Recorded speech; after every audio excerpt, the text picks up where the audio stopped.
Hi നമസ്കാരം. സഹകാരി PSCയുടെ പുതിയൊരു ക്ലാസ്സിലേക്ക് ഏവർക്കും സ്വാഗതം. അപ്പോൾ ഇന്ന് നമ്മൾ പഠിക്കാൻ പോകുന്നത് ഈ ഒരു PPTയിൽ കാണുന്നത് പോലെ തന്നെ നാഷണൽ സിംബൽസ് ആണ്. അപ്പോൾ എന്താണ് ഈ നാഷണൽ സിംബൽസ് എന്ന് പറയുന്നത്? നമ്മുടെ ദേശീയ ഗാനം, ദേശീയ ഗീതമൊക്കെ നമ്മൾ പഠിച്ചു കഴിഞ്ഞതാണ്. അപ്പോൾ അതുപോലെ തന്നെ ദേശീയ മുദ്ര, അതുപോലെ നമ്മുടെ ദേശീയ പതാക, ഇവയെക്കുറിച്ചൊക്കെ PSC എന്ത് ചെയ്യാറുണ്ട്? ക്വസ്റ്റ്യൻസ് ചോദിക്കാറുണ്ട്. അപ്പോൾ അതുമായിട്ട് റിലേറ്റ് ചെയ്തിട്ടുള്ള പ്രധാനപ്പെട്ട വസ്തുതകളാണ് നമ്മൾ ഈ ഒരു ക്ലാസ്സിൽ നമ്മൾ ഡിസ്കസ് ചെയ്യുന്നത്. 2 പാർട്ടായിട്ടായിരിക്കും ഈ ഒരു ക്ലാസ് വരുന്നത് കേട്ടോ. അപ്പോൾ നമുക്ക് ഈ ഒരു ഭാഗവുമായിട്ട് ബന്ധപ്പെട്ട എന്തൊക്കെ PSC ക്വസ്റ്റ്യൻസ് ആണ് ചോദിച്ചിട്ടുള്ളതെന്ന് നോക്കാം. മുൻവർഷ ചോദ്യങ്ങൾ എന്തൊക്കെയായിരുന്നു?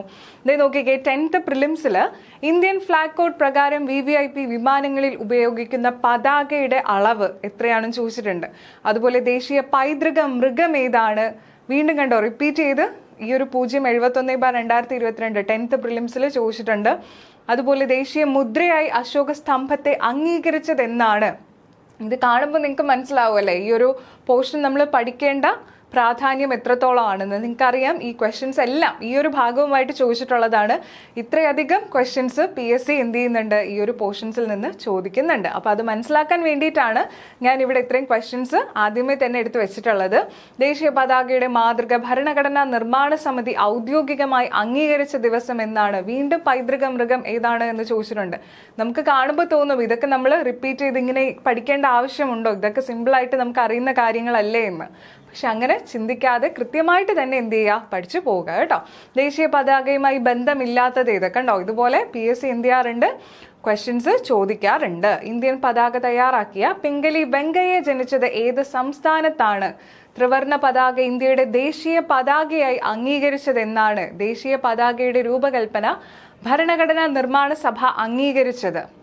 അടുത്ത് വീണ്ടും കണ്ടോ, റിപ്പീറ്റ് ചെയ്ത് പതാകയുടെയും പൈതൃക മൃഗത്തിന്റെ ഒക്കെ ക്വസ്റ്റ്യൻസ് PSC ചോദിച്ചിട്ടുണ്ട്. അപ്പൊ നമുക്ക് ഡയറക്റ്റ് ആയിട്ട് ക്ലാസ്സിലോട്ട് തന്നെ കിടക്കാം. ആദ്യം തന്നെ നമ്മൾ പഠിക്കാൻ പോകുന്നത് ദേശീയ പതാകയെ കുറിച്ചാണ്. എന്താണ് ദേശീയ പതാകയെ കുറിച്ചുള്ള പഠനത്തെ അറിയപ്പെടുന്നത്? വെക്സിലോളജി എന്നാണ്. എന്താണ് വെക്സിലോളജി എന്നാണ് ദേശീയ പതാകയെ കുറിച്ചുള്ള പഠനത്തെ അറിയപ്പെടുന്നത്. പേര് ശ്രദ്ധിച്ച് മനസ്സിലാക്കണം. വെക്സിലോളജി, പതാകയെ കുറിച്ചുള്ള പഠനം വെക്സിലോളജി എന്നാണ് അറിയപ്പെടുന്നത് കേട്ടോ.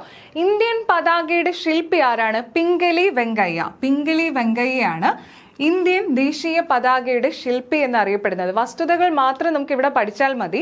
അപ്പോൾ നിങ്ങൾ ഓരോന്ന് MCQ വൈസ് മാത്രമേ ഈ ഒരു പോർഷൻസിൽ നിന്ന് ക്വസ്റ്റ്യൻസ് ചോദിക്കാൻ ചാൻസ് ഉള്ളൂ. അല്ലെങ്കിലും സ്റ്റേറ്റ്മെന്റ് ചോദിച്ചു കഴിഞ്ഞാലും ഇതുപോലുള്ള ഇമ്പോർട്ടൻറ്റ് ഫാക്ട്സ് മാത്രമായിട്ടായിരിക്കും ചോദിക്കുന്നത് കേട്ടോ. അപ്പോൾ നോക്കുക, ഇന്ത്യൻ ദേശീയ പതാകയുടെ ശില്പി ആരാണ്? പിംഗലി വെങ്കയ്യയാണ്. ദേശീയ പതാകയുടെ നിറങ്ങൾ ഏതൊക്കെയാണ്? കുങ്കുമനിറം. കുങ്കുമനിറം എന്തിനൊക്കെയാണ് റെപ്രസെന്റ് ചെയ്യുന്നത്? ധീരതയും ത്യാഗത്തെയും കുറിച്ച് റെപ്രസെന്റ് ചെയ്യുന്നതാണ് കുങ്കുമനിറം. അതുപോലെ വെള്ള നിറം എന്തിനൊക്കെയാണ് പ്രതിനിധീകരിക്കുന്നത്? സമാധാനം, അതുപോലെ സത്യസന്ധത. സമാധാനം, സത്യസന്ധത. PSC PYQ ആണ് വെള്ള നിറം. പതാകയിലെ വെള്ള നിറം എന്തിനെ സൂചിപ്പിക്കുന്നു എന്ന് PSC ചോദിച്ചിട്ടുണ്ട്. അപ്പോൾ മനസ്സിലാക്കുക, സമാധാനവും സത്യസന്ധതയും സൂചിപ്പിക്കുന്ന നിറമാണ് വെള്ള നിറം.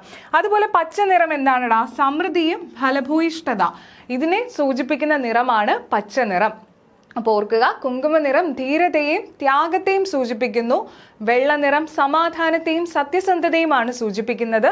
അതുപോലെ പച്ച നിറം സൂചിപ്പിക്കുന്നത് സമൃദ്ധിയും ഫലഭൂയിഷ്ഠതയുമാണ്. ഓക്കെ അല്ലേ? അടുത്ത് നോക്കിക്കേ, ദേശീയ പതാകയെ നമ്മുടെ ഇന്ത്യൻ ഭരണഘടനാ നിർമ്മാണ സഭ അംഗീകരിച്ച വർഷവും ദിവസവും എന്നാണ്? ഏത് വർഷമാണടാ? 1947 ജൂലൈ 22 ദേശീയ പതാകയെ ഇന്ത്യൻ ഭരണഘടനാ നിർമ്മാണ സഭ അംഗീകരിച്ചത്. 1947 ജൂലൈ 22. ക്ലിയർ അല്ലേ? ഇനി നമ്മുടെ ദേശീയ പതാകയിൽ തന്നിട്ടുള്ള അശോക ചക്രമുണ്ട്. അത് എവിടെ നിന്നാണ് എടുത്തിട്ടുള്ളതെന്ന് ചോദിച്ചു കഴിഞ്ഞാൽ, ദേശീയ പതാകയിലെ അശോക ചക്രം എടുത്തത് എവിടെ നിന്നാണ്? അശോക സ്തംഭത്തിൽ നിന്നാണ്. അതായത് ഉത്തർപ്രദേശിലെ സാരാനാഥിലെ അശോക് പില്ലേഴ്സ്, അശോക സ്തംഭത്തിൽ നിന്നാണ് ഈ ഒരു ദേശീയ പതാകയിലെ അശോക ചക്രം എടുത്തിരിക്കുന്നത്. അതെന്തിനെയാണ് സൂചിപ്പിക്കുന്നത്? അശോക ചക്രം സൂചിപ്പിക്കുന്നത് ധർമ്മ നിയമത്തിന്റെ ചക്രം എന്നാണ് അറിയുന്നത്. ധർമ്മ നിയമത്തിന്റെ ചക്രം എന്നാണ് അശോക ചക്രം സൂചിപ്പിക്കുന്നത്, അല്ലെങ്കിൽ അറിയുന്നത് അങ്ങനെയാണ്. അപ്പോൾ ഉത്തർപ്രദേശിലെ സാരാനാഥിലെ അശോക സ്തംഭത്തിൽ നിന്നാണ് അശോക ചക്രം എടുത്തിരിക്കുന്നത് എന്ന് മനസ്സിലാക്കുക. അശോക ചക്രത്തിൽ എത്ര ആരക്കാലുകളാണുള്ളത്? 24 ആരക്കാലുകളാണ് അശോക ചക്രത്തിൽ ഉള്ളത്. കൃത്യമായിട്ട് മനസ്സിലാക്കുക. ഇന്ത്യൻ ദേശീയ പതാകയുടെ ആകൃതി എന്താണ്? ദീർഘചതുരാകൃതിയാണ് ഇന്ത്യൻ ദേശീയ പതാകയുടെ ആകൃതി എന്ന് പറയുന്നത്. ദീർഘചതുരാകൃതിയാണ്. മനസ്സിലാക്കി വെക്കുക.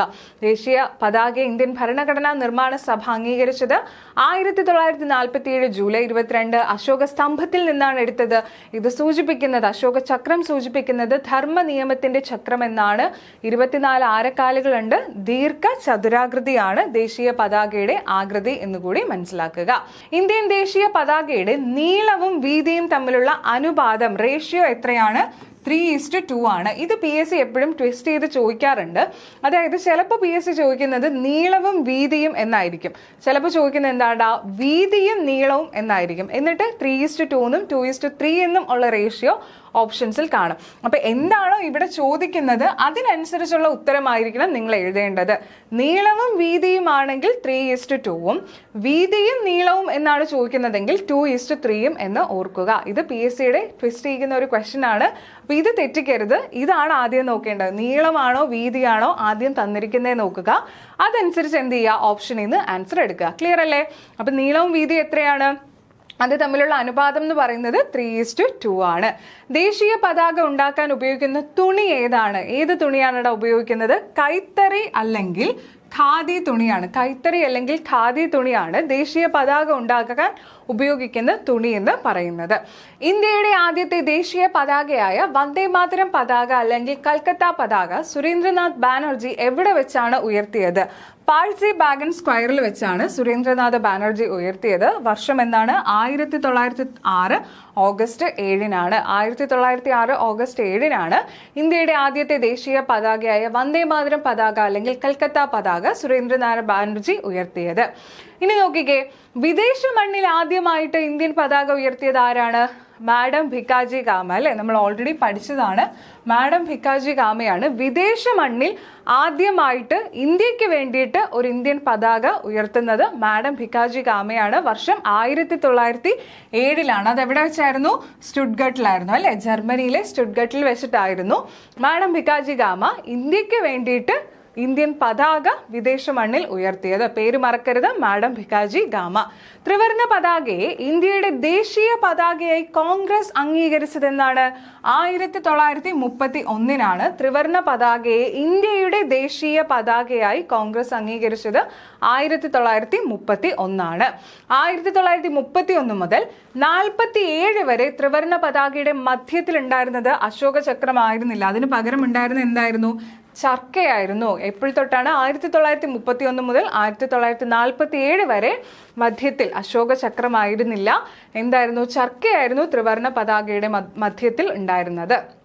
ഇന്ത്യൻ ഫ്ലാഗ് കോഡ് നിലവിൽ വന്നത് എന്നാണ്? 2002 ജനുവരി 26-നാണ് ഇന്ത്യൻ ഫ്ലാഗ് കോഡ് നിലവിൽ വന്നത്. ഇന്ത്യൻ ഫ്ലാഗ് കോഡ് നിലവിൽ വന്നത് എന്നാണ്? 2002 ജനുവരി 26-നാണ്. ഇനി നോക്കിക്കേ, സ്വാതന്ത്ര്യം ലഭിച്ചതിനു ശേഷം ഇന്ത്യയുടെ പതാക ചെങ്കോട്ടയിൽ ഉയർത്തിയത് ആരാണ്? ജവഹർലാൽ നെഹ്റു ആണ്. നമ്മുടെ പ്രധാനമന്ത്രിയായിരുന്ന ജവഹർലാൽ നെഹ്റു ആണ് സ്വാതന്ത്ര്യം ലഭിച്ചതിന് ശേഷം ഇന്ത്യയുടെ ദേശീയ പതാക ചെങ്കോട്ടയിൽ ഉയർത്തിയത്. ഓക്കെ അല്ലേ?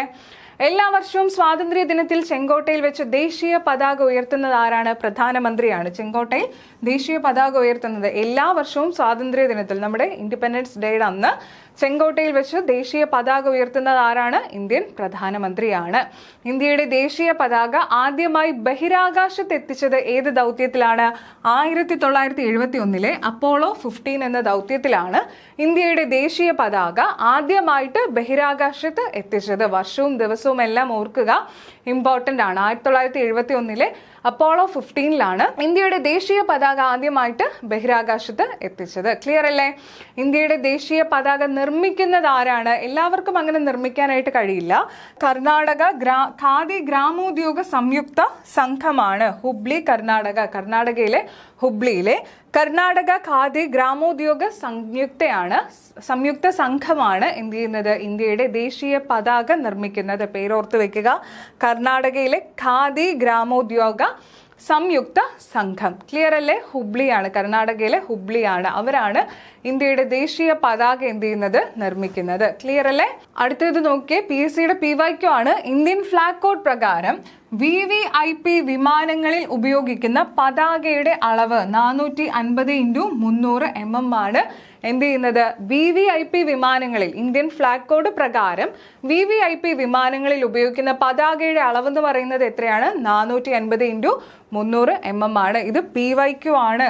നിങ്ങൾ ചോദിക്കും ഇങ്ങനെയൊക്കെ PSC ചോദിക്കുമോ എന്ന്. ചോദിച്ചിട്ടുണ്ട് PYQ. നമ്മൾ ആദ്യം കണ്ടതാണല്ലേ ഈ ഒരു ക്വസ്റ്റ്യൻ. അപ്പോൾ ചോദിച്ചിട്ടുള്ള ക്വസ്റ്റ്യൻ ആണ്, ഓർത്ത് വെക്കുക. 450 × 300 mm ആണ്. ഇവിടെ ചിലപ്പോൾ റേഷ്യോ ആയിട്ടും തരാം, തെറ്റിച്ച് വെക്കരുത്.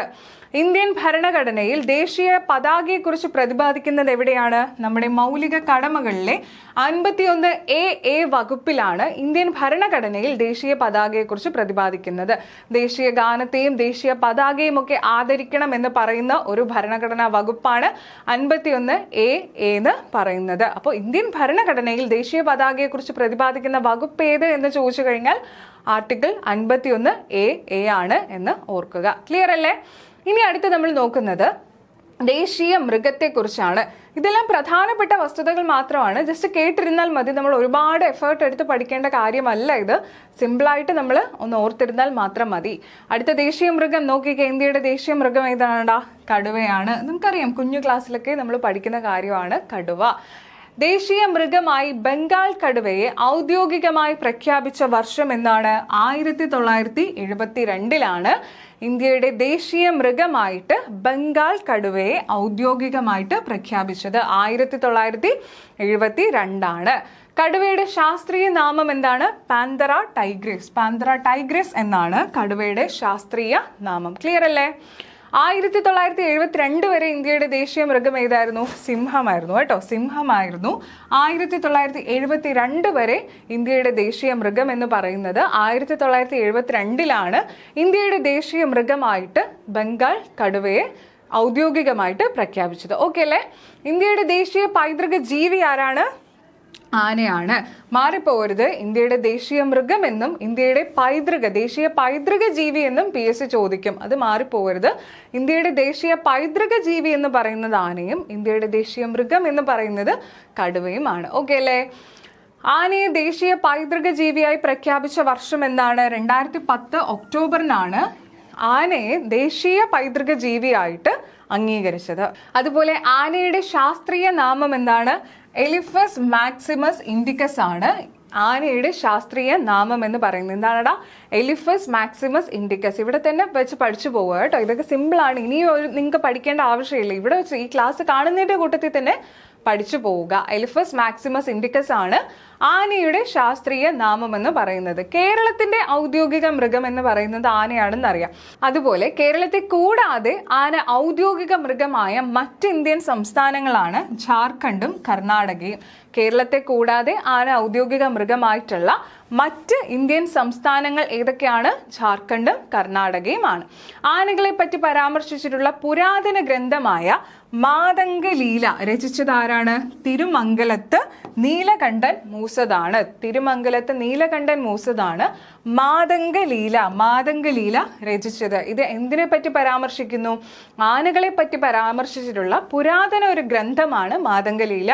അത് രചിച്ചത് തിരുമംഗലത്ത് നീലകണ്ഠൻ മൂസതാണ്. അതുപോലെ നോക്കിക്കേ, ജ്ഞാനത്തിന്റെ പ്രതീകം എന്നറിയപ്പെടുന്ന മൃഗമാണ് ആന. ജ്ഞാനത്തിന്റെ പ്രതീകം എന്നറിയപ്പെടുന്ന മൃഗമാണ് ആര്?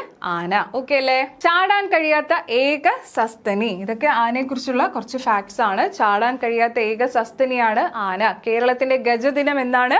ഒക്ടോബർ 4 കേരളത്തിന്റെ ഗജദിനം എന്ന് പറയുന്നത്. അപ്പോൾ ലോക ആന ദിനം എന്നാണ്? ഓഗസ്റ്റ് 12.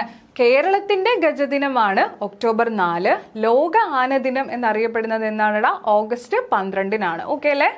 അടുത്തത് ഏറ്റവും വലിയ മസ്തിഷ്കമുള്ള കരയിലെ ജീവി ആനയാണ്. നമുക്കറിയാം. വെള്ളാനകളുടെ നാട് എന്നറിയപ്പെടുന്ന രാജ്യം ഏതാണ്? തായ്ലൻഡ് ആണ്. വെള്ളാനകളുടെ നാട് എന്നറിയപ്പെടുന്ന രാജ്യം തായ്ലൻഡ് ആണ്. ഏറ്റവും കൂടുതൽ ആനകളുള്ള ഇന്ത്യൻ സംസ്ഥാനം ഏതാണ്? കർണാടകയാണ് ഏറ്റവും കൂടുതൽ ആനകളുള്ള ഇന്ത്യൻ സംസ്ഥാനം. ഇനി ദേശീയ പക്ഷിയെക്കുറിച്ചാണ് നോക്കുന്നത്. ഇന്ത്യയുടെ ദേശീയ പക്ഷിയായി മയിലിനെ പ്രഖ്യാപിച്ച വർഷം എന്നാണ്? 1963. നമ്മുടെ ബംഗാൾ കടുവയെ ഔദ്യോഗിക മൃഗമായിട്ട് പ്രഖ്യാപിച്ച വർഷം 1972. ഇതെന്താണ്? ഇന്ത്യയുടെ ദേശീയ പക്ഷിയായി മയിലിനെ പ്രഖ്യാപിച്ച വർഷം 1963. മയിലിന്റെ ശാസ്ത്രീയ നാമം എന്താണ്? പാവോ ക്രിസ്റ്റാറ്റസ്. നിങ്ങൾ ആ മയിലിൻ്റെയൊക്കെ സൗണ്ട് വെച്ചൊക്കെ ആ ഒരു ശാസ്ത്രീയ നാമമൊക്കെ പഠിച്ചു വെക്കുക കേട്ടോ. അങ്ങനെയൊക്കെ നിങ്ങൾ കോഡ് യൂസ് ചെയ്ത് പഠിക്കുന്നതായിരിക്കും നല്ലത്. പാവോ, മയിലിനെ കാണുമ്പോൾ തന്നെ നമുക്ക് പാവമായിട്ടല്ലേ തോന്നുന്നുള്ളൂ, പാവ മയിലല്ലേ. അപ്പം അങ്ങനെ ഈ ഒരു ശാസ്ത്രീയ നാമം പഠിച്ചു വെക്കുക, പാവോ ക്രിസ്റ്റാറ്റസ് എന്ന് ഓർക്കുക. ഏത് ഇന്ത്യൻ സംസ്ഥാനത്തിൻ്റെ സംസ്ഥാന പക്ഷിയാണ് മയിൽ? ഒഡീഷയാണ്. PSCയുടെ PYQ ആണ്. ഏത് ഇന്ത്യൻ സംസ്ഥാനത്തിൻ്റെ സംസ്ഥാന പക്ഷിയാണ് മയിൽ എന്ന് പറയുന്നത്? ഒഡീഷയുടേതാണ്. കേരളത്തിലെ മയിൽ സംരക്ഷണ കേന്ദ്രം എവിടെയാണ്? ചൂലന്നൂരാണ്. കേരളത്തിലെ മയിൽ സംരക്ഷണ കേന്ദ്രം എന്നറിയപ്പെടുന്നത് ചൂലന്നൂർ ആണ്. അപ്പം ഇത്രയും കാര്യങ്ങൾ ഓർത്ത് വെക്കുക. അപ്പോൾ ഇത്രയും കാര്യങ്ങളാണ് ഈ ഒരു ഭാഗത്തിൽ വരുന്നത്. ക്ലിയർ ആയിട്ട് എല്ലാവർക്കും മനസ്സിലായിട്ടുണ്ട് എന്ന് വിശ്വസിക്കുന്നു. ഈ ഒരു പാഠഭാഗത്തിൽ എന്തൊക്കെയാണ് നമ്മൾ പഠിച്ചത്? ദേശീയ പതാകയെ പറ്റി പഠിച്ചു. ഫ്ലാഗ് കോഡ് പ്രകാരം ദേശീയ പതാകയുടെ VVIP വിമാനങ്ങളിൽ ഉപയോഗിക്കുന്ന ആ ഒരു റേഷ്യോ എത്രയാണ്? 450:300 ആണെന്ന് പഠിച്ചു.